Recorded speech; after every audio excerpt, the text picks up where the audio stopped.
राम दोस्तों, तो आज है 8 नवंबर 2025 दिन शनिवार और अब मध्य प्रदेश के शासकीय कर्मचारियों की 8 नवंबर 2025 से 9 नवंबर 2025 की खबरें विस्तार से।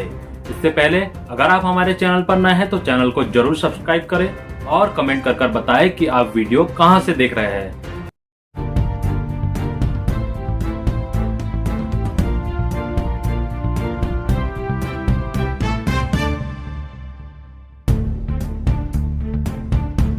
अठारह माह में आएगी 8वें वेतन आयोग की सिफारिशें। केंद्र सरकार के 50 लाख कर्मचारियों और 69 लाख पेंशनर्स के लिए 8वें वेतन आयोग की प्रक्रिया एक कदम और बढ़ गई है। सरकार ने मंगलवार को आयोग के टर्म्स ऑफ रेफरेंस यानी नियम एवं शर्तों को मंजूरी दी। 8वें वेतन आयोग की अध्यक्षता सुप्रीम कोर्ट की पूर्व जज जस्टिस रंजना प्रकाश देसाई होगी। IIM बेंगलोर के प्रोफेसर पुलक घोष अंशकालीन सदस्य और पेट्रोलियम सचिव पंकज जैन सदस्य सचिव होंगे। नोटिफिकेशन जारी होने के बाद आयोग का काम औपचारिक रूप से शुरू हो जाएगा। आयोग को 18 माह में रिपोर्ट सौंपनी है। अनुमान है कि अप्रैल-मई 2027 तक आयोग रिपोर्ट सौंप सकता है। सरकार इस पर विचार के लिए 3 से 6 माह ले सकती है। पदोन्नति में आरक्षण पर हाईकोर्ट सख्त। मध्य प्रदेश हाईकोर्ट में मंगलवार को पदोन्नति में आरक्षण से जुड़े विवाद पर दायर याचिकाओं की सुनवाई हुई। राज्य सरकार ने सीलबंद लिफाफे में मात्रात्मक आंकड़े अदालत के समक्ष पेश किए। मुख्य न्यायाधीश संजय सचदेवा और न्यायमूर्ति विनय सराफ की खंडपीठ ने एक विभाग के आंकड़े देखने के बाद टिप्पणी की, यहाँ तो सभी पद आरक्षित वर्ग से भरे हैं, ऐसे में समानता का क्या होगा। कोर्ट ने सरकार के जवाब और प्रस्तुत आंकड़ों पर असंतोष जताया। अदालत ने सरकार को पदोन्नति नीति, एडिकेसी और रिप्रेजेंटेशन पर पुनः कार्य करते हुए स्पष्ट जवाब दाखिल करने के निर्देश दिए हैं। साथ ही मामले की अगली सुनवाई 12 नवंबर को तय की गई है। यह याचिकाएं भोपाल निवासी डॉक्टर स्वाति तिवारी व अन्य की ओर से दाखिल की गई है, जिनमें मध्य प्रदेश लोक सेवा पदोन्नति नियम 2025 को चुनौती दी गई। याचिकाकर्ताओं का तर्क है कि वर्ष 2002 के नियमों को हाईकोर्ट पहले ही RB राय केस में निरस्त कर चुका है। इस निर्णय के खिलाफ राज्य सरकार ने सुप्रीम कोर्ट में विशेष अनुमति याचिका दाखिल की है, जिसमें यथास्थिति बनाए रखने के आदेश है। फिर भी याचिकाकर्ताओं का आरोप है कि सरकार ने केवल शब्दों में बदलाव कर पुराने नियमों को जस का तस लागू कर दिया है। अतिथि शिक्षकों को नियमित पद का न्यूनतम वेतन क्यों नहीं। मध्य प्रदेश हाईकोर्ट ने प्रदेश के शासकीय स्कूलों में कार्यरत अतिथि शिक्षकों को नियमित स्वीकृत पद का न्यूनतम वेतन न दिए जाने के मुद्दे को गंभीरता से लिया है। मुख्य न्यायाधीश संजय सचदेवा और न्यायमूर्ति विनय सराफ की खंडपीठ ने इस मामले में मुख्य सचिव वित्त विभाग, स्कूल शिक्षा विभाग, जनजाति कार्य विभाग के प्रमुख सचिवों सहित आयुक्त लोक शिक्षण को नोटिस जारी कर जवाब पेश करने के निर्देश दिए हैं। यह याचिका देवास निवासी विकास कुमार नंदानिया और अन्य की ओर से दायर की गई है। उनकी ओर से अधिवक्ता विनायक प्रसाद शाह और पुष्पेंद्र शाह ने पैरवी की। याचिकाकर्ताओं का कहना है कि राज्य सरकार नियमित स्वीकृत पदों पर भर्ती न कर अतिथि शिक्षकों को नियुक्ति कर रही है। वर्तमान में प्रदेश में लगभग 90,000 अतिथि शिक्षक कार्यरत है। उनसे नियमित शिक्षकों के समान कार्य लिया जा रहा है, लेकिन उन्हें न्यूनतम वेतन तक जारी नहीं किया जा रहा है। इसके अलावा अतिथि शिक्षकों को छुट्टी और अन्य सुविधाएं का लाभ भी नियमित शिक्षक की तरह नहीं मिल रहा है। पेंशनर्स को जमा करना होगा जीवन प्रमाण पत्र। केंद्र और राज्य सरकार के सभी पेंशनर्स को साल में एक बार अपना जीवन प्रमाण पत्र जमा करना होता है, ताकि उनकी पेंशन बिना किसी रुकावट के जारी रहे। अब सरकार ने इसे और अधिक आसान बना दिया है। पेंशनर्स अब ऑफलाइन के साथ साथ ऑनलाइन भी जीवन प्रमाण पत्र बनवा सकते हैं। सरकार ने 80 वर्ष से अधिक उम्र वाले पेंशनर्स के लिए पहले ही जीवन प्रमाण पत्र जमा करने की प्रक्रिया शुरू कर दी है।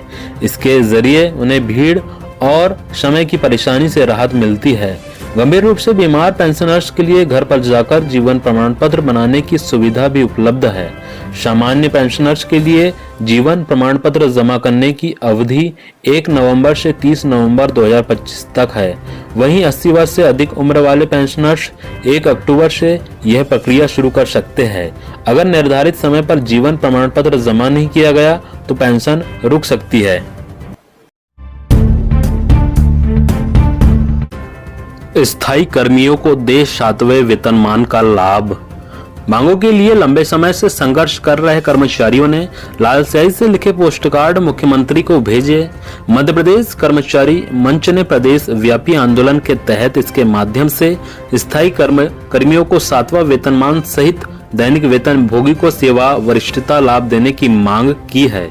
संगठन के अध्यक्ष अशोक पांडे ने कहा कि जब प्रदेश सरकार देश को मध्य प्रदेश के वैभव से अवगत करा रही है, वहीं दूसरी ओर इसमें नींव के पत्थर की भूमिका निभाने वाले दैनिक वेतनभोगी स्थायी कर्मी सहित निचली श्रेणी के कर्मचारियों की महती भूमिका के बाद भी उनकी मांगों को लगातार अनदेखा किया गया है। इससे कर्मचारियों में रोष उत्पन्न है। 3 माह की छूट, अब ई अटेंडेंस के आधार पर मिलेगा वेतन। ई अटेंडेंस को लेकर स्कूल शिक्षा विभाग ने सख्ती बरती है। अब किसी भी शिक्षक का वेतन बिना ऑनलाइन उपस्थिति के आहरित नहीं हो पाएगा। इन्हें स्कूल खुलने और बंद यानी छुट्टी के समय हमारे शिक्षक ऐप पर हाजिरी लगाना होगा। विभाग का कहना है कि 2 की बजाय 3 माह का ट्रायल हो चुका है। शिक्षकों की जो समस्या थी उसको सुना और समझा गया। अब व्यवस्था के आधार पर काम करना होगा। विभाग के अनुसार अब यह नहीं चलेगा कि व्यवहारिक या तकनीकी खामियां आ रही है। जुलाई से लेकर सितंबर तक हर ब्लॉक में मोबाइल संचालन, इंटरनेट सहित प्रत्येक पहलुओं को परखा गया। अधिकारियों का कहना है कि पूरे राज्य में कहीं पर भी इंटरनेट सेवा प्रभावित नहीं है। ट्रायल के तौर पर टीचरों को यह छूट इसलिए भी दी गई थी कि उनकी ओर से निरंतर शिकवा शिकायत आ रही थी। प्रत्येक जिले में हर विकासखंड का अध्ययन किया गया, कहीं पर भी इंटरनेट की समस्या नहीं है। इसलिए अब नवंबर से सख्त व्यवस्था होगी। नवंबर का जो दिसंबर में वेतन तैयार होगा वह ऑनलाइन उपस्थिति के आधार पर ही निकलेगा। 15 साल नौकरी के बाद 2.5 लाख संविदा कर्मियों की फिर होगी परीक्षा। प्रदेश के 25 से ज्यादा विभागों में काम कर रहे करीब 2.5 लाख संविदा कर्मचारियों पर अब दोहरी परीक्षा का दबाव है। ये वही कर्मचारी है जो 15 साल पहले विभागीय परीक्षा देकर संविदा पदों पर भर्ती हुए थे, लेकिन अब सरकार ने नियमित भर्तियों में उनके लिए 20% आरक्षण तो रखा है, पर शर्त जोड़ी है व्यापम की परीक्षा में कम से कम 50% अंक लाने होंगे, तभी नियमितीकरण होगा। कर्मचारियों का कहना है कि 50 साल पार कर चुके कर्मियों को अब फिर से परीक्षा में बैठाना अनुचित है। उनका तर्क है कि जब हमने पहले ही परीक्षा पास कर ली थी और वर्षों से सेवा दे रहे हैं, तो अब नई पीढ़ी के उम्मीदवारों से प्रतिस्पर्धा क्यों? 30 साल की नौकरी के बाद अयोग्यता का ठप्पा लगाना गलत। 3 मामलों पर बड़ा फैसला सुनाते हुए मध्य प्रदेश उच्च न्यायालय ने पूर्ववर्ती मध्य प्रदेश विद्युत मंडल के 3 कर्मचारियों का समायोजन एमपी पूर्व क्षेत्र विद्युत वितरण कंपनी में करने के आदेश दिए हैं। जस्टिस विवेक जैन की एकल पीठ ने कहा है कि 30 साल की नौकरी करने के बाद यह कहकर कर्मचारी पर अयोग्यता का ठप्पा नहीं लगाया जा सकता कि नियुक्ति के समय उनके पास आवश्यक शैक्षणिक योग्यता नहीं थी। बेंच ने कहा है कि याचिकाकर्ताओं का समायोजन 90 दिन के भीतर किया जाए। साथ ही हर्जाने के रूप में 2 याचिकाकर्ताओं को 50-50 हजार रुपए का हर्जाना देने के आदेश पूर्व क्षेत्र विद्युत वितरण कंपनी को दिए हैं। ये याचिकाएं खजुराहो के पूर्व क्षेत्र विद्युत वितरण कंपनी में काम कर रहे कमलकांत द्विवेदी, लखन प्रसाद पांडे और राम बहादुर तिवारी की ओर से दायर की गई थी। लोक शिक्षण संचालनालय व चुनाव आयोग में समझौता। राजधानी सहित प्रदेश में मतदाता सूची पुनरीक्षण का कार्य का प्रशिक्षण दिया जा रहा है। इस बार इसमें शामिल कर्मचारियों को लेकर बदलाव किया गया है। गौरतलब है कि इस बार प्रदेश में 10वीं 12वीं में पढ़ाने वाले लेक्चर प्राचार्य, उच्चतर माध्यमिक और माध्यमिक शिक्षक मतदाता सूची के कार्य से मुक्त होंगे। इनमें से एक भी टीचर निर्वाचन संबंधी कोई कार्य नहीं करेगा। सिर्फ अतिशेष और प्राथमिक शालाओं में पढ़ाने वाले शिक्षक ही इस कार्य में संलग्न किए जाएंगे। इस संबंध में लोक शिक्षक संचालनालय और इलेक्शन कमीशन के बीच समझौता हुआ है। प्रदेश में जितने हायर सेकेंडरी और हाई स्कूलों में पढ़ाने वाले प्राचार्य, उच्चतर माध्यमिक विद्यालय और उच्च माध्यमिक विद्यालय शिक्षक मतदाता सूची के कार्य में लगे हुए हैं, वह इससे मुक्त हुए या नहीं, इसकी रिपोर्ट लोक शिक्षक संचालनालय जिला शिक्षा अधिकारियों से मांगेगा। इसी सप्ताह इन शिक्षकों को स्कूल में लौटना होगा। कर्मचारी की संपत्ति है जीपीएफ, भ्रष्टाचार के आरोप के बाद भी नहीं रोकी जा सकती। मध्य प्रदेश हाईकोर्ट ने एक महत्वपूर्ण आदेश देकर कहा है कि जनरल प्रोविडेंट फंड और जीआईएस कर्मचारी की अपनी संपत्ति है, जिसको भ्रष्टाचार का केस लंबित होने के बाद भी नहीं रोका जा सकता। जस्टिस विवेक जैन की एकल पीठ ने भोपाल के एक रिटायर्ड अफसर की याचिका पर राज्य सरकार को कहा है कि 60 दिनों के भीतर याचिकाकर्ता की जीपीएफ की राशि का भुगतान किया जाए। हालांकि ग्रेजुएटी के संबंध में अदालत ने कहा है कि जब तक निचली अदालत में आपराधिक प्रकरण का ट्रायल लंबित है, तब तक उसका भुगतान न किया जाए। अब सरकारी स्कूलों के शिक्षकों को लगानी होगी ई अटेंडेंस। सरकारी स्कूलों में ई अटेंडेंस की अनिवार्यता को चुनौती देने वाली जनहित याचिका हाईकोर्ट ने खारिज कर दी है। इस तरह अब शिक्षकों के लिए ई अटेंडेंस अनिवार्य होगी। सोमवार को इस ई अटेंडेंस सिस्टम पर सवाल उठाने वाली जनहित याचिका पर सुनवाई करते हुए चीफ जस्टिस संजीव सचदेव और जस्टिस विनय सराफ की डिवीजन बेंच ने कहा कि इस मामले में हस्तक्षेप का कोई उचित कारण नहीं। इस पर याचिकाकर्ता की ओर से याचिका वापस ले ली गई। यह याचिका गेस्ट टीचर को ऑर्डिनेशन कमेटी अशोकनगर के अध्यक्ष सुनील कुमार सिंह की ओर से दायर की गई थी। याचिकाकर्ता का कहना था कि ग्रामीण इलाकों में डिजिटल ढांचा कमजोर है, मोबाइल नेटवर्क और इंटरनेट कनेक्टिविटी बेहद खराब है।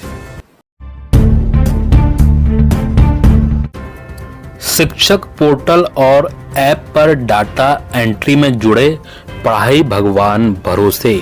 सरकारी स्कूलों के शिक्षक शिक्षण कार्य से ज्यादा समय मोबाइल ऐप और पोर्टल पर डाटा भरने में व्यस्त है। स्कूल शिक्षा विभाग की ओर से पहले से 35 से अधिक ऐप व पोर्टल संचालित किए जा रहे हैं। अब एक और नया पोर्टल विकसित भारत बिल्डाथॉन शुरू हो गया है। इससे शिक्षक पर प्रशासनिक काम का बोझ और बढ़ गया है। इससे शिक्षक कक्षाओं में पढ़ाना छोड़कर सुबह से शाम तक कई तरह की जानकारियां इन पोर्टल पर दर्ज करने में जुटे हुए हैं। इन दिनों स्कूल में शिक्षक विकसित भारत बिल्डाथॉन पोर्टल पर दिन भर स्कूलों का पंजीयन करने में जुटे हुए हैं। शासकीय शिक्षक संगठन के अध्यक्ष उपेंद्र कौशल ने अधिकारियों से मांग की है कि विभिन्न प्रशासनिक जानकारियों को डिजिटल माध्यमों पर अपलोड करने के लिए अलग से डाटा ऑपरेटरों की नियुक्ति की जाए। तो प्यारे दोस्तों, इस प्रकार की सभी महत्वपूर्ण जानकारी थी। दोस्तों, जानकारी अच्छी लगी हो तो वीडियो को जरूर लाइक कीजिए और अगर आप हमारे चैनल पर नए हैं तो चैनल को जरूर सब्सक्राइब करें ताकि मध्य प्रदेश के सभी शासकीय कर्मचारियों, पेंशनर, संविदा, आउटसोर्स, दैनिक वेतनभोगी एवं सभी कर्मचारियों के बारे में आपको जानकारी सबसे पहले मिलती रहे। और दोस्तों, इस वीडियो को अपने दोस्तों के साथ जरूर शेयर करें ताकि सभी तक ये जानकारी पहुंचे और कमेंट कर जरूर बताएं कि आप वीडियो कहां से देख रहे हैं और आप किस विभाग में कार्यरत है। धन्यवाद। जय श्री राम।